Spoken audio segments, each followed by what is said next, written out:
Ndabaramukije neza mwese abakunzi bankunda ijambo nikaze kandi kuri runo rubuga kugira ngo twongere twumva amajambo y'Imana uno munsi yashize ku mutima.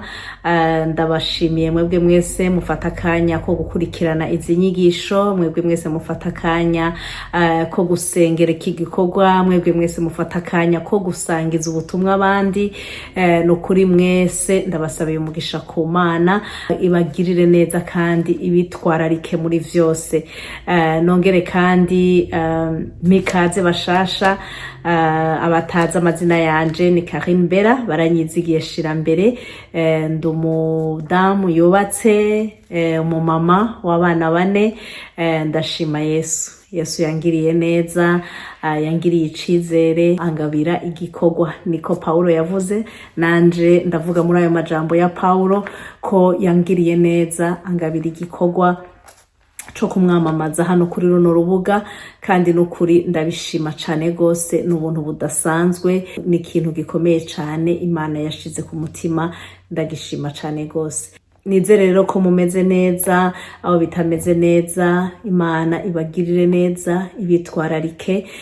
Numvise no komeza umuntu umwe muri iri jambo ryo muri Yeremiya 29:11 rivuga ngo kuko nzi ivyiyumviro ndabiyumvirako, ngo nije Uhoraho ndabivuze, ngo ko atari ivyiyumviro vy'ivyago ariko ari ivyiyumviro vy'amahoro, ngo kugira ngo ndabahe ivyizigiro vyo mwiherezo ryanyu.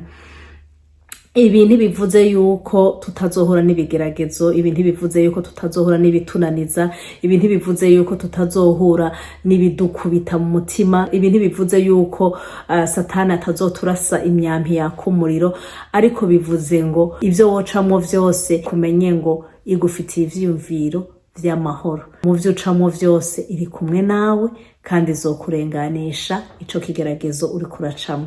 Yesu agukomeze kandi abane nawe kandi umwizere, ntumurekure, nturabe hirya, ntumurogoteko, kubera n'umwami, ni Imana, arashoboye, azokugirira neza.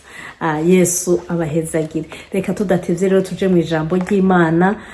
Nashaka gufata umwanya muto no munsi. Turasoma muri igitabo ca mbere ca Samueli mu gice ca 25 kuva kuri 32 gushika 38. Nongera asome no muri Matayo 14 kuva kuri 6 gushika 12. Umutwe w'ijambo w'iki gice ca 25 uvuga ngo ivya Nabali na Abigayili. 32 ngo maze Dawidi yishura Abigayili ati, Uhoraho Imana y'Abisirayeli ashemagizwe, yakurungitse uwo munsi kunsanganira. Hahezagirwe n'ubwenge bwawe, nawe ubwawe uragahezagirwa. Untesheje uwo munsi ngo simvisha amaraso, sinihore ubwanje. Ndakurahiye uguhoraho kuhoraho, Imana y'Abisirayeli yambujije kukugirira nabi, nta kabuza bwari guca hadasigaye umuhungu n'umwe mu bo kwa Nabali iyo utanyaruka kunsanganira. Nuko Dawidi amwakirira ivyo amuzaniye, aramubarira ati, niwidugire usubire muhira amahoro. Nuko ivyo uvuze ndavyumvise, ndakwemereye. Nuko Abigayili asubirayo, asanga Nabali yarondeje inzimano mu nzu yiwe nk'inzimano y'umwami, asigaye anezerewe mu mutima kandi yaborewe cane. Nico catumye atagira ico amubarira, ari gito ari kinini, gushitsa bukeye. Nuko bukeye umuvinyu umuvuyeko, umugore wiwe amwiganira ivyo, umutima wa Nabali ucurahagarara, acika nk'igiti. Haheze iminsi nk'icumi Uhoraho akubita Nabali arapfa. Dusome kandi muri Matayo 14:6 gushika 12. Aravuga ngo umunsi wo kwibuka ukuvuka kwa Herode ushitse, umukobwa wa Herodiya atambira hagati ya bose, anezereza Herode. Nico catumye amwemerera, amurahiye ko amuha ico yomusaba cose. Nawe amaze koshwa na nyina, aramusaba ati mpera ngaha ku nkoko umutwe wa Yohana umubatizi, buno umwami arijigwa, ariko ku bwa zandahiro no kubwo abasangira nawe ategeka ko bawumuha, atuma mu ibohero ko baca umutwe Yohana. Bazana umutwe wiwe ku nkoko, bawuha wa mwigeme, awushira nyina. Abigishwa biwe baraza, bajana ikiziga, baragihamba, maze baja kubikira Yesu. Imana ishimwe kubw'ijambo ryayo. Ku wa kabiri w'indwi iheze twavuze ku mwami Salomo asaba Imana ubwenge. Twarabonye ingene dukenera ubwenge mu buzima bwacu bwa misi yose, apana kuvuga ngo rimwe rimwe, ingene tubukeneye imisi yose, ubwenge buva ku Mana. Kuko hari igihe usanga twafasha amadecision atari meza, hari igihe usanga twavuze ibitari byo, hari igihe usanga twarongowe n'amarangamutima, ugasanga nta bwenge buva ku Mana twashizemwo, ugasanga ni za decision mu nyuma usigaye uraregreta kubera ko wakenye ubwenge bw'Imana.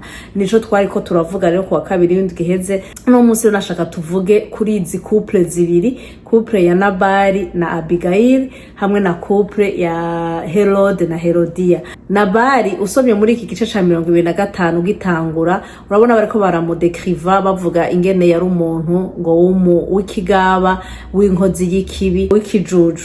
Kongo Nabali bisigura ngo rujuju, ariko kandi ngo w'umutunzi. Naratangaye ingene ivyo bintu bihurira mu muntu umwe. Haca habaho ico no kwita rebellion. Dawidi n'ingabo ziwe, ngo ingabo zishika ku 600 bari ahantu mu bugaragwa. Dawidi yari yahunze Sauli ashaka kumwica. Hanyuma rero ngo bumva Nabali ngo ko ari mu micungararo. Dawidi acatumako ngo agende amusabe ko yo mugaburira ingabo ziwe. Hama Nabali muri bwa bukozi bw'ikibi bwiwe, bwa bugaba bwiwe, bwa bujuju bwiwe, ashatangura kubatuka, ababwira nabi. Ni inkuru ndende urashobora kuyisoma. Mu nyuma basubira inyuma kubwira Dawidi ivyo Nabali yababwiye. Dawidi arashavura cane, aca aza n'izo gabo ziwe aje guhonya umuryango wose wa Nabali. Nabali amahigwe yagize, yarafise umugore w'umunyabwenge yitwa Abigail. Umwe mu bakozi ba Nabali acagenda kwibira agasokre inabuja, aramubwira ati mbeguze n'amakuru, burya Dawidi yatumye abahungu biwe kuza gusaba databuja ivyo bafungura, none yabibimye kandi yabatutse, yababwiye nabi. Ati kandi twari tubanye neza, Dawidi nta kibi yariho aratugirira, afise ubwoba ko ashobora kutugirira nabi. Kandi uko yagiye kubwira inabuja niko vyari bigenze. Dawidi nawe yari mu nzira aje kubagirira nabi. Abigail nk'umugore afise ubwenge, aratekera imitsima, imikuza y'imivinyu, inyama zihiye, aratekera ibintu vyinshi cane. Acagenda agiye gusaba ikigongwe Dawidi, baca bahurira mu nzira. Aramufukamira, aramusaba ikigongwe, aramubwira ati nukuri ndakwinginze umbabarire, ntuduhore amakosa ya Nabali, naje ndakugemuriye, ndagusavye umbabarire, ndikoreye amakosa yiwe yose, ndayasabiye ko imbabazi. Araca bugufi asaba imbabazi Dawidi rero naha twasomye aramubwira, wabaye umugore w'ubwenge kugira ngo uze kuntegera mu nzi, ati kuko ubu nyene narinje kubamara mwese, nta muhungu numwe yari gusigara mu rugo kwa Nabali. Yaraje nyene afise ishavu ryinshi cane, kuko yarazi wewe ko yahora bakorera neza, none Nabali nawe abishuye ikibi. Aramubwira rero ati ndakubabariye, ni wisubirire mu rugo iwawe amahoro. Abigail rero yagize ubwenge bw'Imana, niwe nashaka kuvuga ko cane. Yagize ubwenge butuma arokora urugo rwiwe rwagira rupfe, yagize ubwenge butuma arokora abana biwe bagira bapfe. Ntiyabwira Nabali ikintu na kimwe, wenyene aratora ivyo bintu vyose yatekeye, vyari ibintu vyinshi, ashira ku ndogoba, aragenda agiye kurokora umuryango wiwe, kubera ari umugore w'umunyabwenge. Imana idufashe cane gose, dusaba Imana iduha ubwenge mu masituation atubayeko. Rero mwene data, turacari kuri ya teme yo kuvuga ngo saba Imana iguha ubwenge buva kuri yo. Iguha ubwenge buva kuri yo kugira ngo umenye ico uvuga, umenye naho uvugira. Abigail amaze gushika muhiriwe, yasanze Nabali yagize ibirori nk'ivy'umwami, yanyoye imivinyo, yaborewe. kubera bwa bwenge nyene, wa mugore w'ubwenge. Abigail aramuraba aravuga ati sinokurirwa ndatura ururimi rwanje, ntaco nokurirwa ndavuga, acagenda kuryama. Bivuze ngo iyo ufise ubwenge bw'Imana hariho igihe utavuga bikenewe kuvuga, ukabura imbere y'ahantu ufise ibintu vyinshi, ibintu igihumbi wovuga, ariko ukugara umunwa kubera yuko ufise ubwenge. Hariho umwanya wo kuvuga n'utari wo kuvuga, ico gihe nicari cyo kuvuga. Hariho ama situation usanga twarishe ibintu, ugasanga ibintu twarabigize worse kurusha uko vyari biri, ugasanga ibintu twaravyononye kurusha uko vyari biri, kubera ko twavuze mu gihe atarico, twavuze mu gihe turongowe n'amaranga mutima, ama emotion, ugasanga wavuze bitari bikenewe kuvuga, ugasanga wavuze mu mwanya utariwo. Mu gihe uri muri situation nk'iyi, inye situation igoye canke situation iriko iraguperturba, umwanya wo kuvugiramwo kiba ari ikintu gikomeye cyane, kiba ari ikintu kiri essentiel. Biragusaba ngo ubwire Imana, uce bugufi uvuge ngo Mana mvuge ndeke. Hari igihe rega bitaba binakenewe kuvuga, Imana kabiri yo yonyene izokuvugira. Ugasanga uri imbere y'umuntu nukuri ukabona yuko uwo muntu ariko arakuvogera, uwo muntu ariko arakumerera nabi, ukumva wovuga mugabo Imana ikakubuza kuvuga, ukumva no stop, ntabwo nta na kimwe ndakwemereye kuvuga, ukareka kuvuga, wumva bikujya, wumva biko biragukorogoshora, wumva wovuga, ariko ukareka kuvuga kugira ngo Imana bariyo yivugira, Imana bariyo yigwanirira, Imana bariyo yikorera. Abigail araza mu rugo arahora, ntiyabwira ikintu na kimwe Nabali umugabo wiwe, yigendera kuryama. Iyo mvira ingene yajyanye biriko biramujya, ariko aragenda aratekana araryama. Maze bukeye mu gatondo inzoga zamuvuyeko, araza arayimubwira. Amaze kubimubwira, Nabali caciye kimubako, yaciye agira stroke. Inyuma y'imisi 10 acarapfa. Muri Bibiliya y'ikirundi ntabivuga neza, ariko muri Bibiliya y'icongereza baravuga yuko yaciye agira stroke, yagize AVC. Usaba Imana ubwenge, usaba Imana ubwenge buva kuri yo, kugira ngo umenye ico gukora muri situation runaka yakubayeko, kandi umenye nico kuvuga, kandi umenye n'igihe cyo kuvuga, kuko ivyo vyose turabonye ko bigendana. Imana idushoboze cyane gose. Twongeye kandi turasoma iyindi nkuru ya couple ya Herode na Herodiya na Yohana umubatizi. Herodiya imbere yuko umugore wa Herode, ubwa mbere yari umugore w'umudemi frère wa Herode, hanyuma asiga uwo mugabo wiwe aza kubana na Herode. Yohana umubatizi aja kubwira Herode, amubwira yuko yakoze amakosa, ivyo yakoze ari ibintu bidakogwa, yamenje ivyo zo kuja kubana n'umugore wa mwene wabo, kandi mwene wabo akiriho. Aja kumubwira ivyo onye nko kumuhanura, kumugira inama. Hanyuma Herode arashavura ngo ashaka no kumwica, mugabo aratinya ngo kubera ko abantu bose bafata Yohana umubatizi nk'umuvugishwa, nk'umuprofete. Ariko Herodiya arakabika, ishavurira mwica. Hanyuma ngo kuri anniversaire ya Herode, umukobwa wa Herodiya atamba neza cyane gose, aranezereza Herode. Herode acamubwira ngo namusaba ico ashaka cose. Umwana acaja kubaza nyina ati ndamusabike. Wa mugore kuko adafise ubwenge bw'Imana, kubera ari umugore w'ikijuju, aca amusaba ngo nagenda asabe umutwe wa Yohana. Umutwe wa Yohana ntiyari kuwurya, inyuma y'imisi 2 wabuboze, nta na kimwe yari kuwukoresha. Yari arose opportunité yo gusaba ikintu cyose gikomeye, ikintu ciza, ibintu vyinshi yo bakeneye mu buzima bwiwe, ariko acaja gusaba umutwe w'umuntu. Umutwe w'umuntu atakintu na kimwe ari buwukoresha. Nyina w'ikijuju amugira inama mbi. Herode ngo arababara cyane, ariko nawe kubera ko atabwenge yari afise, ngo acavuga ngo ko yamaze kubirahira ngo nibagende bamwice, nibagende bazana uwo mutwe. Nawe yabuze ubwenge. Urumva bose uko ari babiri, yaba Herode yaba Herodiya, nta numwe yari afise ubwenge bw'Imana muri we, kuko na Herode nawe yari kuba yabirahiye, ntiyari kubikora.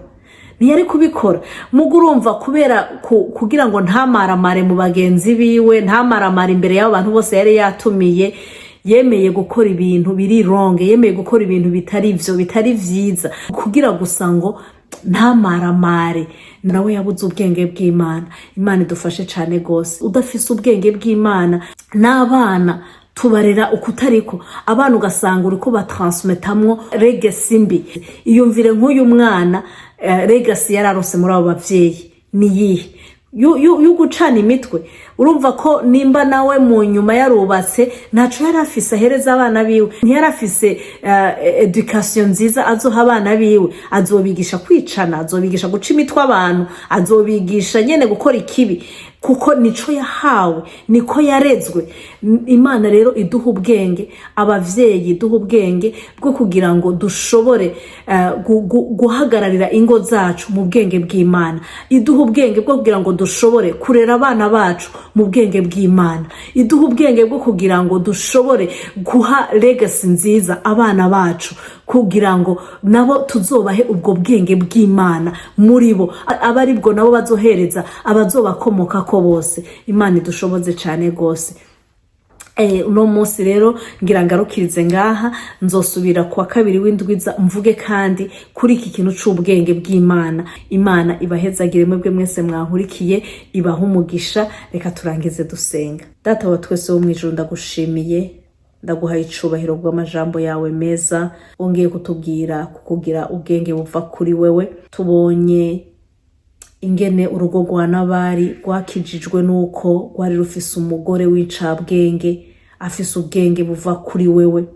Turabonye ingene kubw'ubwo bwenge yashoboye kurokora umuryango wiwe wose. Turabonye kandi couple ya Herode na Herodiya, ingene kubwo kubura ubwenge bishe Yohana Umubatizi, bamuhoye ko yari yabagiriye inama nziza, yari yabagiriye inama yo kubabwira ko bakoze ikizira, ariko bamwica kubera kutagira ubwenge, bituma batransmeta legacy mbi ku mwana wabo. Mana, ndasenze ngo utugirire neza. Turakeneye ubwenge bwawe, turakeneye ubwenge bwawe kugira ngo twubake ingo zacu neza, turakeneye ubwenge bwawe kugira ngo turere abana bacu neza, turakeneye ubwenge bwawe kugira ngo tugende uko ushaka, tugende mu nzira ziguhimbara. Turakeneye ubwenge bwawe kugira ngo Data wera dufate ama decision meza kandi abereye. Turakeneye ubwenge buva kuri wewe Mana. Udushoboze Data wera ugororoka, uturongore Mana yera, utwuzuza ubwenge buva kuri wowe nyaguhora ku ngoma. Ndasenga ngo mpwemu wawe yera abandanye kutwigisha, mpwemu wawe yera abandanye kuganiriza imitima yacu, mpwemu wawe yera twongorere muri vyose kugira ngo twamane ubwenge bwawe. Urakoze Data wera, ndagushimiye, ndaguhaye icubahiro, ndaguhimbaje. Izina ryawe ryera rishimwe kandi rishigwe hejuru ubu n'ibihe bitazoshira. Ndabisenze nizigiye mu izina ryawe ryera, amen. Turarangije, tuzosubira kuwa kabiri w'indwi Imana ibishatse. Mwarahezagiwe. Shalom shalom.